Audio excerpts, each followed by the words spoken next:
Every tragedy that has ever struck you, every loss you have ever encountered, every bit of pain you have undergone always has a deeper meaning to it.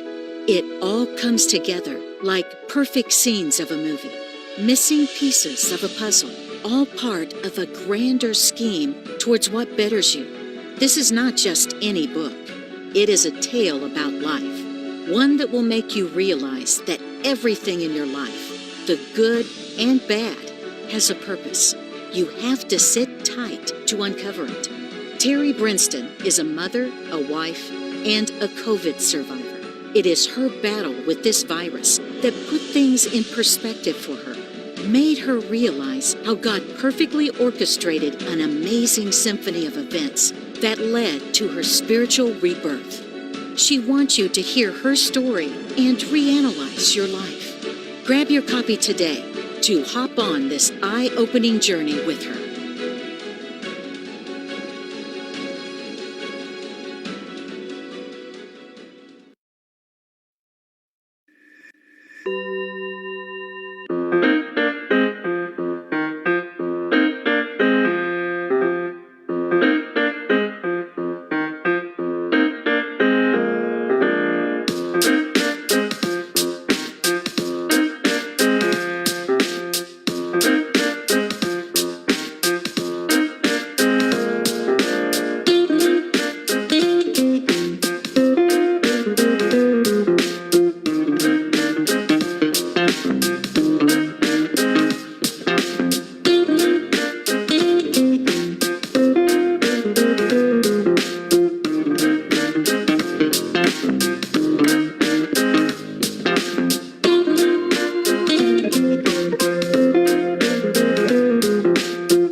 Hello, hello.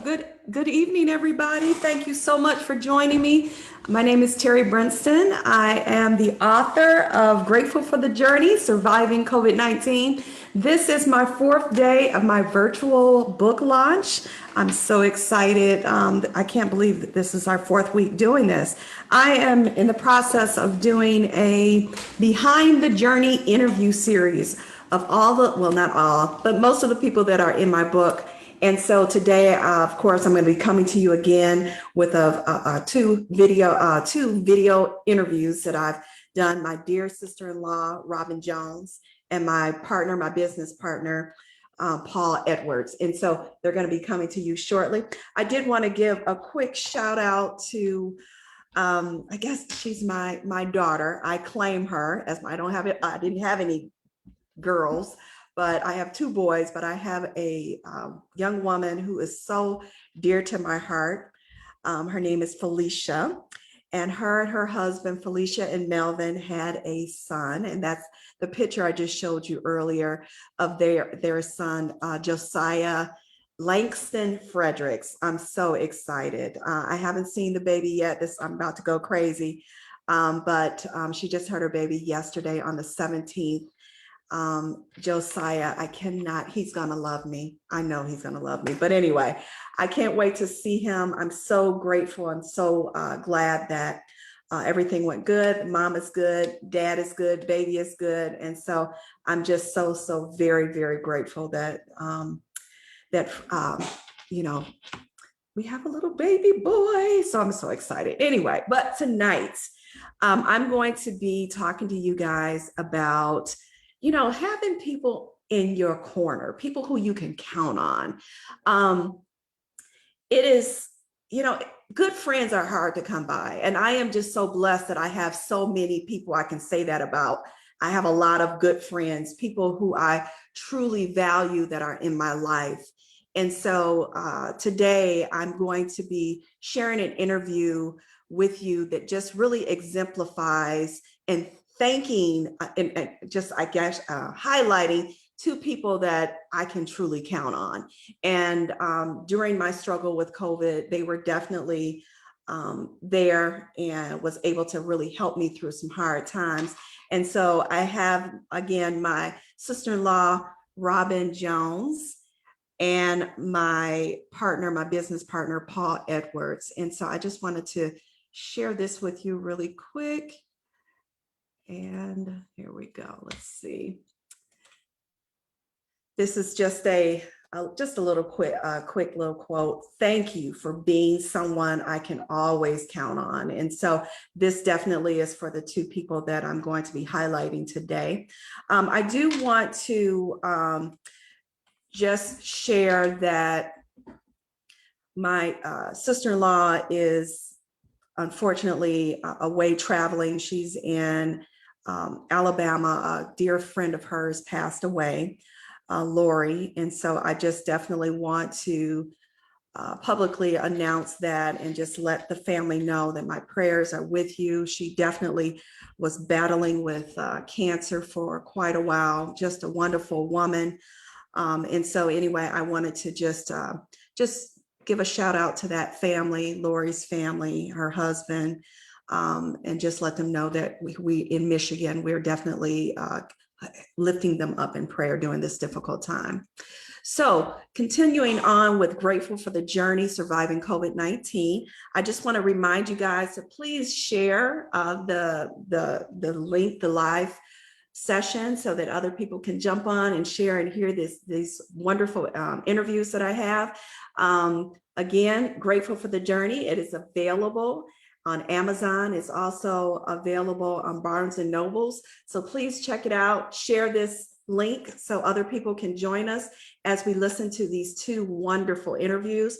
Also, I'm going to be taking questions at the end of the session. So please go ahead and you can go ahead and chat any questions that you may have. Also, if you've already read the book, please give me a shout out or let me know what you think about it. If you have any questions about the book, if you have any comments about any of the information that you've learned in the book, just communicate with me and let me know what you're thinking. So we're going to be continuing with this Journey Behind the Journey interview series every Friday at 7 p.m. We start exactly at 7 p.m. So hopefully you guys will come on and join me. Also, I want to give a shout out to my sister, Simone. I know she's watching. Kisses, love you. She just came over. She had her little puppy with her, and I have a big dog, and ooh, it wasn't pretty. Anyway, but I just want to give a shout out to my sister, Simone. I love you. All right. So our first interview is going to be with my sister-in-law, Robin Jones. Enjoy.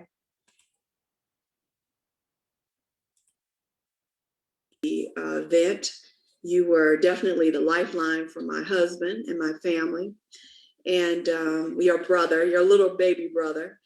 And so just being available for him and calling him and checking on him, because, he was, we're pretty close, and it was not a good time for us, of course, but you took the time and started a prayer line in my honor.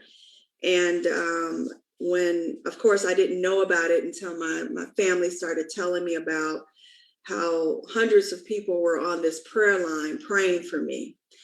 And although, that's amazing in itself, but it was immediately, I think it was like the following day or so after the second time that you guys had prayed for me, I was removed from the vent. And so just confirming that the Lord does answer prayer. And I was, one of the things I think that touched me more than anything is that people took the time out to pray for me. And I had always, you probably don't know this about me because I've always expressed myself as being fly, you know what I mean? But I really, really struggled with low self-esteem and not thinking that people cared for me. And, just, something that I dealt with for the majority of my life. And so to know that people came together just to pray for me was just, it was mind blowing, you know, and it touched my heart that for one, for you to do it, and for two, for people to actually show up. So I just wanted to talk to you about, you know, you're a registered nurse, and so you as a registered nurse, I had to be a registered nurse, and so a nurse practitioner, and so I just wanted you to just kind of speak about how that was for you during that time, and why did you feel led to start that? Wow. When I think back on it, it's just so real, just unreal that it even happened, you know, because as you'll find out as you read Terry's book that she was one of the first in that first wave of people to be diagnosed with COVID. So a lot of it, we just didn't know what was going on. We didn't know how serious it was. We didn't know what to think. And I just never forget talking to Terry on the phone when she was in the hospital. And she said to me, "Am I going to die?"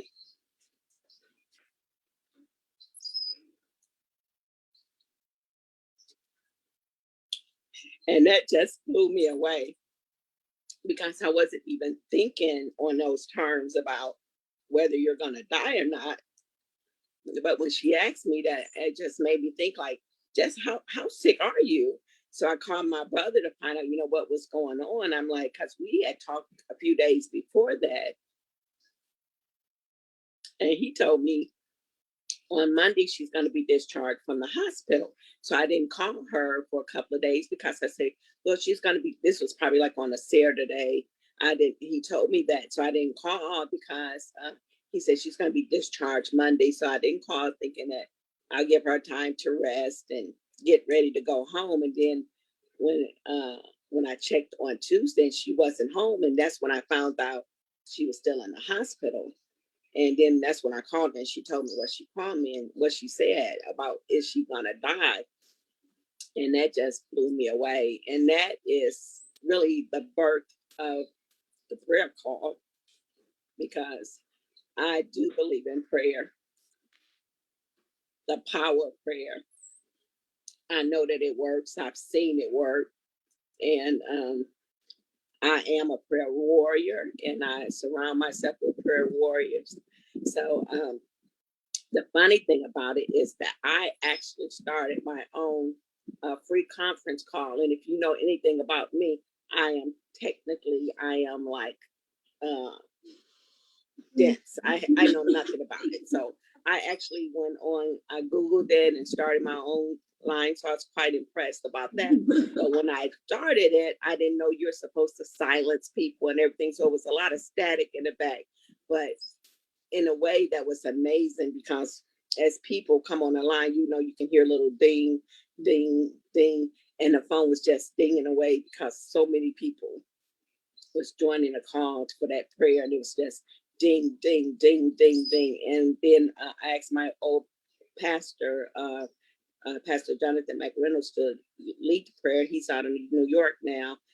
And it was just amazing. So we kept that prayer going after Terry got home. And then I started getting calls from other people saying that their mother had COVID. Could we pray for them? And then another person will call, this person had COVID. So the prayer call initially was a prayer call for Terry, but then it became a COVID prayer call. Mm-hmm. And everyone that was calling, and the blessings about the whole thing is everyone who was on that call, who requested a prayer and who came to every one of them survived COVID. And I just thank God for that. Mm-hmm. We continued that prayer call today, but we have broadened it and we pray for anything and everything. And right now we're just praying for people who are sick. I have a dear friend that's sick, a couple of dear friends. I have my sister who's sick, and we're just praying for God's healing to just touch everybody. and it's just been a blessing. We pray every Monday at 7 o'clock, and it's to me, it's like a ministry for me now. It's what I enjoy doing. I enjoy praying because I know the power of prayer, and I know that God honors your prayer, and God says when we touch and agree, He will show up. And Terry is a prime example of that. And I just thank God for him every day for touching her and giving her healing, and making it available for her to be able to do this today. That's just it. I just thank God. I just thank God for the power of prayer, and I thank God for His faithfulness in honoring the prayer. I just thank God for that. And that is just so amazing what you were saying, that, that a lot of people who we were praying for on the prayer line when I got out of the hospital, that they were healed. I can't remember the lady's name, that her mother was in the hospital with COVID, and they had just put her on the vent, and my friend Lisa. Yeah, and I had an opportunity to just call her and speak with her about her mom. And I remember, when I was in the hospital, the nurse in my was telling me that when you guys were praying for me, that my ventilator was just beeping, and my son had got really, really nervous. And the nurse had told us that, I could hear them. And I had such vivid dreams that I can remember, and I talk about it in the book, and I truly believe that it was when you guys were praying for me, because I remember hearing buzzing and beeping and voices while I was on the vent. And so when Terry was telling me about that you guys held a prayer for me, and how the machines were going, just going crazy, I was like, wait a minute, I remember hearing those noises. And so you just, it was just a very humbling experience going through what I went through. But I can truly say at the end of the day, I'm just so grateful that the Lord used this opportunity for us to really connect connect to His promises of prayer, and His great power. Yes. And His power. And it's like, you just don't, I guess, I needed that awakening for myself. My life is totally different in my priorities. I truly believe that the Lord was with me. I don't know if I told you about this. I remember this is after I don't know if I was on the vent or off the vent. I don't know. It was a lot, but I remember that I was not alone. Yeah. And I just felt a presence. And it's almost like I remember like looking around, like somebody was like in the room with me. And during COVID, nobody's in the room with you, because nobody's trying to get sick. But I remember a presence in my room. And I remember, late at night, just kind of looking around and looking for that presence. And I also remember just when I felt like it was just getting just so hard, I felt like I was able to just release it. Like the Lord was telling me, I'll take it from you for a minute. I felt His presence. And so yes. I don't know how to explain it, but I know that the Lord was with me. And I know that He definitely answered your prayers. And I'm just so grateful that you were there. When I called you, the doctor had just told me about asking me if I needed to be put, if I wanted to go be put on the vent and why. And so I was going to call Terry, but the first person I thought to call was you and Mike. And so when you put Mike on the phone, and I don't really remember what he said, but Dr. Mike Dr. Mike Jones is a neurologist. I don't remember what he said, but Mike is a man of few words, and I have such reverence and respect for him. So as soon as he started to talk with me and you guys were together, I just had this sense of peace. I just knew I was going to be okay. And, you know, having relationships where you can connect with people who give you that type of peace is few and far between. So I am just so very grateful that you are my sister-in-law and that we have had an opportunity to really connect through so many years, you know, from the time that Terry and I got together. You know, many of your sisters and your brothers, you know, I consider myself to be a part of the family, not an in-law, but a sister. And yes. So, but I just really appreciate the relationship that you and I have. And just so grateful that that you are a part of this and that your leadership in starting the prayer line definitely had an impact on me surviving this. And I truly believe that. Well, wonderful. And I just say to God be the glory, because truly it was all God. Amen. And I just thank him for using me as a vessel. Mm-hmm. Amen. Amen. Amen. Well, thank you so much. Well, this is my wonderful sister-in-law, Robin Jones. And thank you guys for listening. God bless. God bless. Thank you.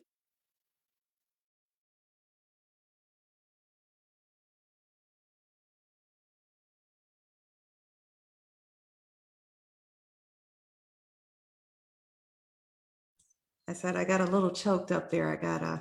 Anyway, so I hope you enjoyed that. Again, I said that Robin, friend that she spoke about in that interview, lost her battle to cancer, and it's Lori. And so she's in Alabama at her funeral today. And so I just pray for their safety and travel. But such a dear friend of Robin's and their family. So I'm just so grateful that she was able to go to that homegoing service, and we're out of COVID, you know, or getting out of COVID. And so anyway, so thank God for them. So just please keep them in prayer as they travel back to Ohio. So great. Hope you enjoyed that interview. I would like to say that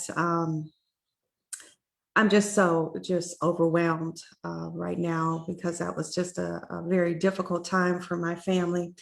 And to have people in your corner, people who you can call, people who you can trust, you know, it's very important for you to let people know how you feel about them. I'm definitely not taking time for granted or my life for granted anymore. I think I used to do that, you know. Now I'm giving flowers to people who I need to give them to, you know, making those phone calls and praying for people. I didn't used to do it as much as I think definitely that I'm doing it now. I want to just kind of put this charge out to everyone who's listening. Is, you know, during the very, you know, downtime when COVID was just going really rampant and we didn't know what was going on, a lot of churches, they were having prayer lines. And, you know, I think I spoke about it last week with my pastor at Middlebelt Baptist Church, sponsoring a prayer line. And everybody was praying. And like Robin said, they continue with the prayer line every Monday.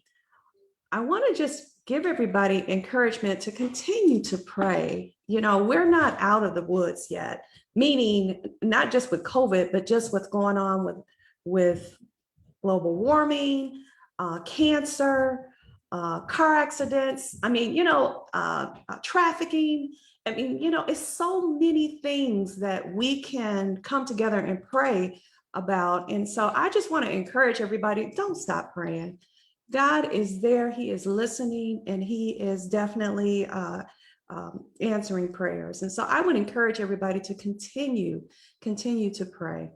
Anyway, so I have another interview that I can get on my little soapbox, but I have another interview that I would like to share with you.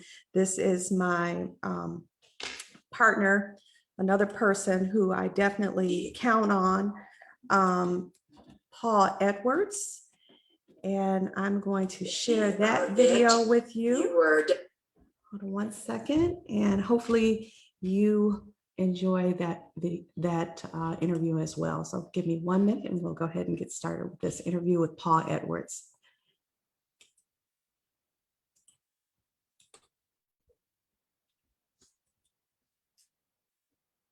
Book is when I started to feel really bad.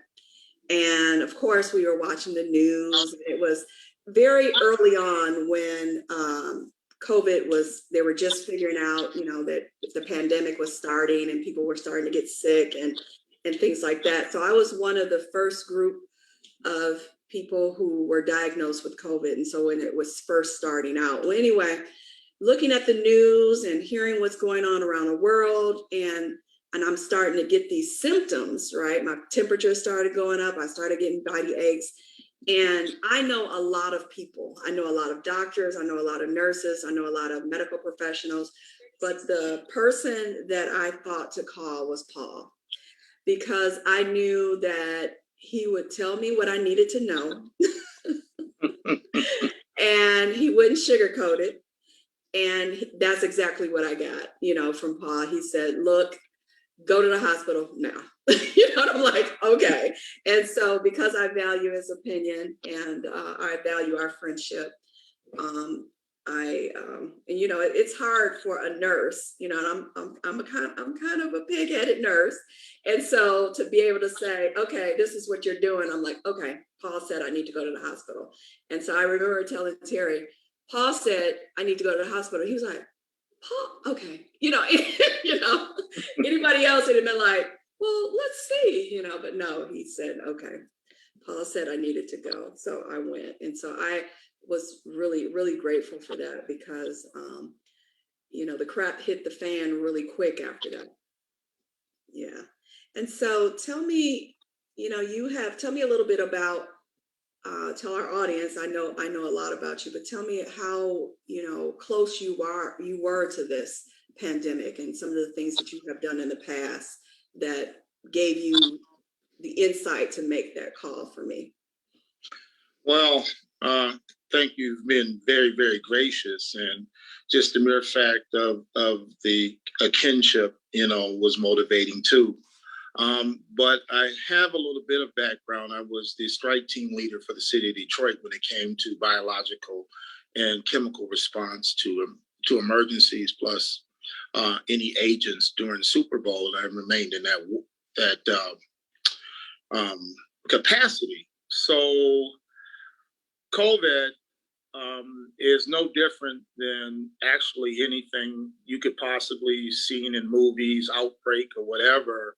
It's just how you respond to a virus that has gone awry. And that's what we trained for, was viruses. So when amount of evidence, that I talk to in my circle of physicians and friends, and keeping updated on the trending, I don't think I would like to take credit, but I really couldn't, because the amount of information I was getting and the information that you gave me about your symptoms was a no-brainer to me.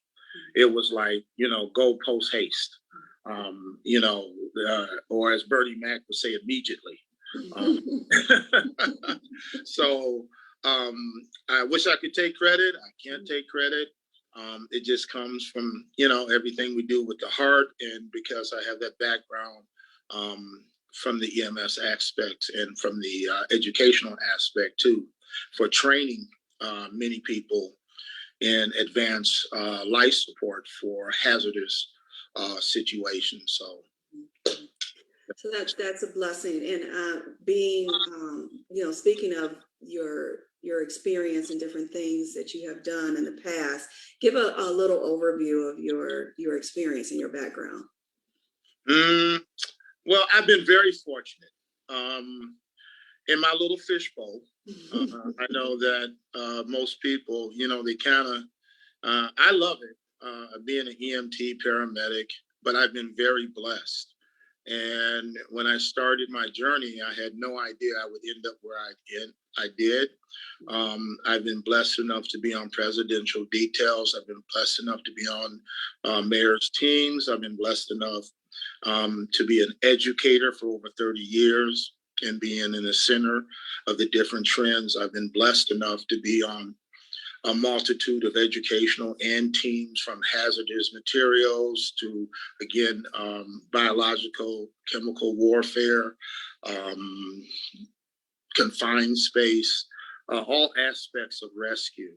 So it was just opportunities. One opportunity led to another opportunity. Then I had an opportunity to go to Olympia Entertainment, which I became a risk manager for the Fox Theater during the events, and privy to other aspects, a lot of training. And I just been lucky. I did, when the Super Bowl came, we networked with the NFL, and I was blessed enough to be on the organizational committees during that process. So I've just sort of been kind of like in the right place at the right time. Absolutely. And so another, just to kind of give a little background of how we've kind of worked together. We've been working together for, about 7 years, is it? About 7 years. Paul works with us with, I have another venture, My School Nurse. And what we do is we help schools and businesses recognize their health-related issues. We help them develop policies and procedures. We evaluate their facilities to make sure that they are equipped with what they need to be equipped with in times of an emergency. And so Paul also does a lot of our BLS training, CPR training, our first aid training for school staff and also for students. And so being able to work with Paul on that level and being able to see him in action definitely built my confidence, like, okay, all right, I'm gonna need some help from me, so being able to do that. And so another thing that I just wanted to just bring to the forefront is that just having friends in high places. And Paul is, and I say this, Paul is my voice of reason. Sometimes when we go into different venues or talking to different people that we're trying to connect with business-wise, it's like, I'm sort of like, everybody is sunshine and happy, and I trust everybody. It's like, come on, be my friend. And Paul's like, wait a minute. And you need somebody like that on your team, so you don't go rogue, you know what I'm saying? And so he has definitely stopped me from getting into a lot of trouble, making sure that I look at everything. And so definitely to have somebody. So how did you get how did you become such a stickler, in looking at things with so much detail? And I mean, I know with your work as being a paramedic played a part, and also being an EMT, but that's not something that's normal. You know what I'm saying? You have some skill set that really, that most people don't have, and that's discernment. And so I wanted to kind of speak to you about, where do you think that you developed that, or how has it helped you in your path, in your profession? I was really blessed, and I know I've used this term, but my mother, my grandmother, not only being strong Black women, and not to say that my father was not a strong Black man, but I think that they challenged me to think. Mm-hmm. So they took the time on any incident or any situation to give me insight or education about the what ifs. So how about let's try it a different way? So think about it this way, and then think about it that way. And it was always an education for me growing up. about life, not necessarily the books, because, my parents did the best that they could. And they did wonderful. They're my heroes because they took from the South what they had and created a good middle class life. But that wasn't highly educated. That was hard work. And during that process, I think you had maybe to really concentrate on common sense skills and discernment and practicality, and recognize some traits or something, and then it sort of carried over as being a medic. So once I hit the street, you have to analyze a person very, very quickly, or a situation, or as people like to talk now, spidey sense. My spidey sense is up. It never goes down for me. Right.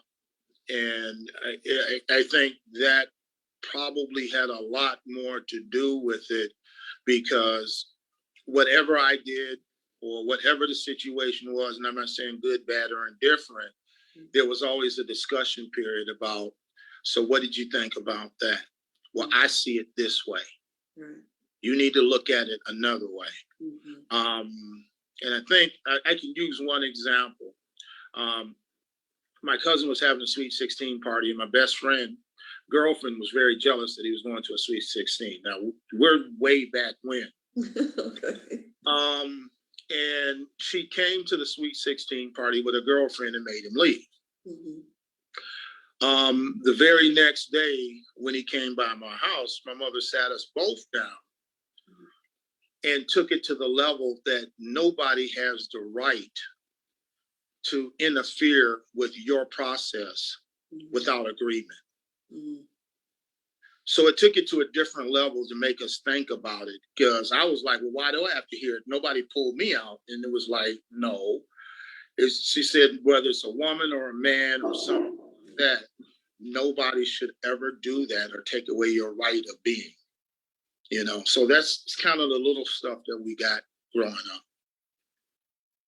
Absolutely. And so that kind of speaks to, what we do Right. with our business, making sure that parents are very intentional about instilling these values in their children, no matter how young they are, and so definitely a great example, because I can just remember a lot of my values, majority of my values come from my upbringing, from my mom. I can pinpoint them. Oh, I'm like this because of my dad, or I'm like this because of my mom. And so with working with children through our nonprofit, and also working with schools, trying to work with our parents and our administrators and teachers, and letting them know, teach those lessons, because they go a long way. We don't really see the evidence. I'm sure your mom, very brilliant, but I'm sure she had no idea that the amount of impact that her wisdom would have done for you and your success in your career. So I thank your mom. I'm glad that we crossed paths. It's really, amazing how we cross paths. But nonetheless, I'm really grateful for your friendship. I'm so grateful that I'm on this journey with you with my businesses, and now this new venture with me being a writer. So I'm excited for what lies ahead of us. So thank you for being my friend, and thank you for being someone that I can trust and I can turn to when I need help. And I'm here for you. And I go both ways. Absolutely. All right, thank you. Well, thank you. I hope you enjoyed my interview with my dear friend, Paul Edwards, and I'll see you next time. Thanks. All right. Bye. Yay. Great. I love sitting down and talking to my partner, Paul. He keeps me in stitches. So Paul Edwards, a wonderful partner, just a wonderful man to know. I have so many good friends. It's just amazing. Well, I want to again thank you guys for joining me. And every Friday at 7 o'clock, please go out, if you haven't already, pick up my book, Grateful for the Journey, Surviving COVID-19. It's at Barnes and Nobles. It's also on Amazon. And so just go ahead and pick up the book and give me some feedback. Let me know if you like it, what parts are interesting. Again, we have the Behind the Journey interview series that's going to take place every Friday starting at 7 o'clock. And so we've been getting through it. We've interviewed Shanta, my sister Saman, my pastor Larry Johnson, my sister-in-law Robin. We've also interviewed Mr. Donaldson and Carla Saunders and Paul Edwards. So we have a few more interviews to get through. So please join me next Friday at 7 o'clock. I would truly appreciate it if you share this and let your friends and family know. And I look forward to seeing you next Friday. God bless. Have a wonderful weekend. Take care.